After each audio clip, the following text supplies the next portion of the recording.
Bonsoir tout le monde, re-bienvenue sur cette chaîne. Je pense que vous m'avez déjà vu, on a été 100 000 sur la dernière vidéo que j'ai faite pour prouver que le match contre l'Afrique du Sud était truqué. C'est un truc de ouf et vous avez été plus de 1200, 1300 à aimer la vidéo. Donc encore une fois, voilà, je tiens à vous remercier pour ça.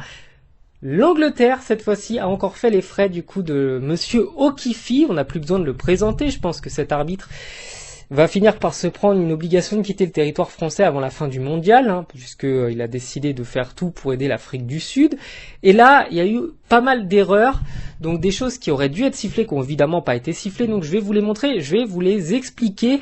Et oui, en effet, je suis un footeux, mais qui a passé pas mal de temps au stade Jean-Bouin, donc bon, je pense avoir un petit peu d'expérience sur ce que c'est le rugby. Bref, du coup la première, alors là on est sur une introduction en mêlée, je vous affiche, voilà, ça va s'afficher à l'écran, et on voit le numéro 18, normalement je vous ai mis une petite flèche gentille et jolie pour que vous le voyez, qui est genre pas du tout comme ses petits camarades, il est absolument pas parallèle, et l'introduction en mêlée déjà elle doit pas être validée, elle doit pas être faite, parce que le gars il va se mettre dans une position qui va faire effondrer la mêlée, c'est une certitude.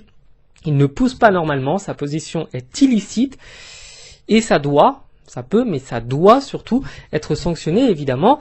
Monsieur l'arbitre, qui est ophtalmologue de métier, donc quand même je pense qu'il doit avoir une bonne vue, avait, pas de bol, pas de vue, il devait être sûrement dérangé par un fantôme ou un spectre qui passait devant lui à ce moment-là, parce que c'est littéralement le premier joueur dans son champ de vision. Bref, passons, ça c'était la première.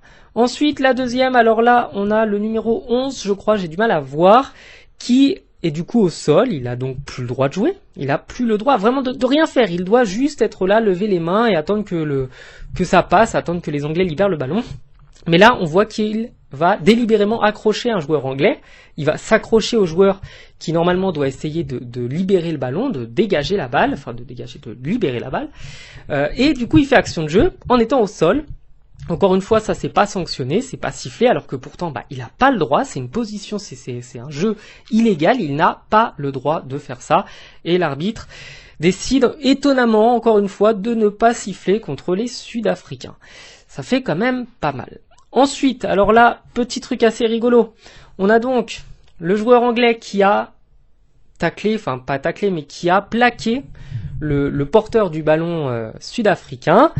Et pour que le porteur du ballon soit obligé de rendre la balle lorsqu'il est au sol, il faut deux choses. Il faut qu'il ait les deux genoux au sol, Benko, on a les deux genoux au sol, et il faut que le joueur adverse soit en train de le tacler, et Robenko, Robingo et Megatwingo, on a les deux, et le mec se relève, tranquille, pépère, vas-y, il continue sa course, vas-y mon pote, tu peux y aller, il n'y a pas de souci, de toute façon, c'est bien arrangé avec l'arbitre et en finale ce sera la même.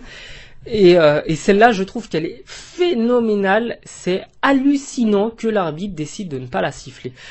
Non, ça me dépasse. Après, on conclura du coup cette vidéo sur la pénalité dans les dernières minutes de jeu qui permet, comme c'est étonnant, à l'Afrique du Sud de marquer le 16e point, enfin de marquer 3 points de plus et du coup de passer à un petit point de plus que les Anglais. Et je conclurai sur ça, ce qui est très marrant, très mignon, c'est un signe, je pense, c'est que le score se termine à 15-16, et c'est pile poil le nombre de joueurs qu'il y avait de part et d'autre dans cette rencontre entre les Anglais et les Sud-Africains. Enfin voilà, je vous souhaite de passer une bonne soirée. On va essayer de se calmer en se disant que après tout, ça pourrait être encore pire en finale. Donc on attend de voir. Merci encore à tous ceux qui ont regardé cette vidéo. N'hésitez pas à vous abonner et je vous dis à bientôt sur la chaîne. Ciao.